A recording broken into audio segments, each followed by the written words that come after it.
আসসালামু আলাইকুম ওরহমতুল্লাহি বারাকাতুহু। সম্মানিত দিনী ভাই ও বোনের, আশা করি সকলে ভালো আছেন। আল্লাহ সুবহানাহু ওয়া তাআলার অশেষ রহমতে আমি আপনাদের সাথে আজকে আলোচনা করব অত্যন্ত সেনসিটিভ একটা বিষয় নিয়ে। আর সেটা হচ্ছে যেটাকে আমরা ইংলিশে লাভ বলি, অর্থাৎ প্রেম বিষয়ক। তো এই প্রেম কিন্তু আল্লাহ সুবহানাহু ওয়া তাআলার একটা সৃষ্টি। আমরা জানি রাসূলুল্লাহ সাল্লাল্লাহু আলাইহি সাল্লাম তিনি বলেছেন যে আল্লাহ সুবহানাহু ওয়া তাআলা ভালোবাসা সৃষ্টি করেছেন, আর এটা সৃষ্টি করার পর তিনি এটাকে 100টি ভাগে ভাগ করেছেন। 99 ভাগ তার নিজের কাছে রেখে দিয়েছেন, মাত্র 1 ভাগ ভালোবাসা আল্লাহ সুবহানাহু ওয়া তাআলা পৃথিবীতে অবতীর্ণ করেছেন মানুষের হৃদয়ে, এমনকি পৃথিবীর সমস্ত জীবজন্তুর অন্তরের ভিতরে। আর এই অল্পটুকু অর্থাৎ 100 ভাগের ভিতরে মাত্র 1 ভাগ ভালোবাসার জন্য একজন মানুষ আরেকজন মানুষের জন্য জীবন দিয়ে দেয়। একজন মা তার ছেলের জন্য জীবন দিয়ে দেয়, একজন স্বামী তার স্ত্রীর জন্য জীবন দিয়ে দেয়। এ হচ্ছে ভালোবাসার অবস্থা। তো আমি যে কথাটা এখন তুলে ধরবো সেটা হচ্ছে বর্তমান সময়ে যুবক এবং যুবতী যারা রয়েছেন আমাদের মতো যারা বয়সের, আমি বলতে পারি 95%ই প্রেমের সাথে কানেক্টেড, অর্থাৎ they are connected with the love, অর্থাৎ লাভের সাথে জড়িত। কিন্তু আমি আপনাদেরকে নিষেধ করব না। আপনারা হয়তো রাগ করতে পারেন যে আপনি একটা হুজুর হওয়ার পরও, একজন ইমাম মানুষ হওয়ার পরও কিসের জন্য আপনি নিষেধ করবেন না। হ্যাঁ, আমি নিষেধ করব না, কিন্তু মাত্র একটা আয়াত বলবো। এই আয়াতটা শোনার পর, এই কোটেশনটা শোনার পর আপনি এমনিতে শিওর হয়ে যাবেন, ইনশিওর হবেন যে আপনি এই সম্পর্কটা গড়ে তুলবেন নাকি তুলবেন না। এটা অত্যন্ত একটা সেন্সিটিভ একটা বিষয়, আপনাকে অবশ্যই জানতে হবে। আমি প্রথমে একটা আয়াত থেকে আলোচনা করব, সেটা হচ্ছে সূরাতুন নূর, পবিত্র কোরআনের 24 নম্বর সূরা 26 নম্বর আয়াত। আল্লাহ সুবহানাহু ওয়া তাআলা অত্যন্ত চমৎকারভাবে এই প্রেম বিষয়ক আপনি বলতে পারেন আল্লাহ সুবহানাহু ওয়া তাআলা তুলে ধরেছেন যে আল খবিসাতু লিল খবিসিন।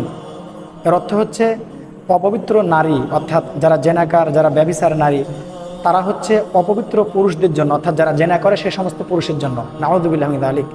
অল খবিসুনা লিল খবিসাত, আবার একই রকমভাবে অপবিত্র পুরুষ, অপবিত্র যুবক বলতে পারেন, যারা খারাপ কাজ করে, জেনা করে, ব্যভিচার করে, এরা হচ্ছে লিল খবিসাত, অপবিত্র নারীদের জন্য, অর্থাৎ তারা একে অপরের পরিপূরক। নাউযুবিল্লাহি মিন যালিক।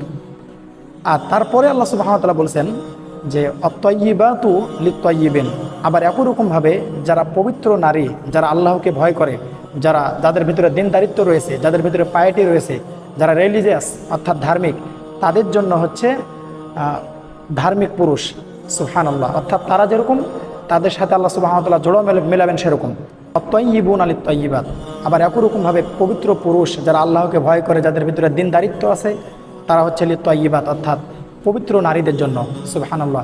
তো আমি আপনি যদি ধার্মিক হই, আমি আপনি যদি পবিত্র হই, তাহলে এই আশাটা আমরা রাখতে পারি অন্তরের ভিতরে, এতটুকু আশা আমরা রাখতে পারি আল্লাহর উপরে যে ইনশাআল্লাহ তাআলা, যে আল্লাহ সুবহানাহু ওয়া তাআলা যদি আমি ভালো হই, তাহলে আমার জন্য আল্লাহ সুবহানাহু ওয়া তাআলা ভালো কিছু রেখেছেন, আমাকে আল্লাহ সুবহানাহু ওয়া তাআলা ভালো কিছু দান করবেন। আশা করি বুঝতে পেরেছেন। আর মাত্র একটা আয়াত তুলে ধরি। আসলে আল্লাহ সুবহানাহু ওয়া তাআলা এই পৃথিবীতে একজন মানুষের সাথে, অর্থাৎ একজন পুরুষের সাথে একজন নারীকে মিলানোর জন্য, একটা সম্পর্ক গড়ে তোলার জন্য একটা প্রসেস দিয়েছেন, একটা পয়েন্ট দিয়েছেন, সেটা হচ্ছে বিবাহ। এটার পর আপনি স্ত্রীর সাথে প্রেম করবেন, এটা হচ্ছে শরিয়া সম্মত, আর কোনো সমস্যা নেই। আপনি ইচ্ছা মতো প্রেম করবেন, আপনি তাকে যা ইচ্ছা তাই বলবেন। কিন্তু এর বহির্ভূত যে সম্পর্ক, অর্থাৎ বিবাহর পূর্বে, এটা আমার জন্য আপনার জন্য পরিশুদ্ধ নয়, এটা থেকে অবশ্যই এড়িয়ে চলতে হবে। আরেকটা আয়াত নিয়ে আমরা আলোচনা করি। আর এই আয়াতটা আল্লাহ সুবহানাহু ওয়া তাআলা বলেছেন, এটাও আপনি প্রেম বিষয়ক বলতে পারেন, অথবা পাপ কাজ থেকে বেঁচে থাকা বিষয়ক আয়াত বলতে পারেন। আর এটা হচ্ছে সূরাতুন নূর, পবিত্র কোরআনের 24 নম্বর সূরার 30 এবং 31 নম্বর আয়াত। 30 নম্বর আয়াতের ভিতরে আল্লাহ সুবহানাহু ওয়া তাআলা বলছেন যে হে নবী, কুল লিল মুমিনিনা ইয়াগুদ্দু মিন আবসারিহিম ওয়াহফাযু ফুরুজাহুম যালিকা আযকা লাহুম। আল্লাহ বলছেন, হে নবী, আপনি আপনার যারা মুমিন উম্মত তাদেরকে বলে দেন, তারা যাতে তাদের দৃষ্টিকে সংযত রাখে, তারা যাতে তাদের দৃষ্টিটাকে নিচু রাখে।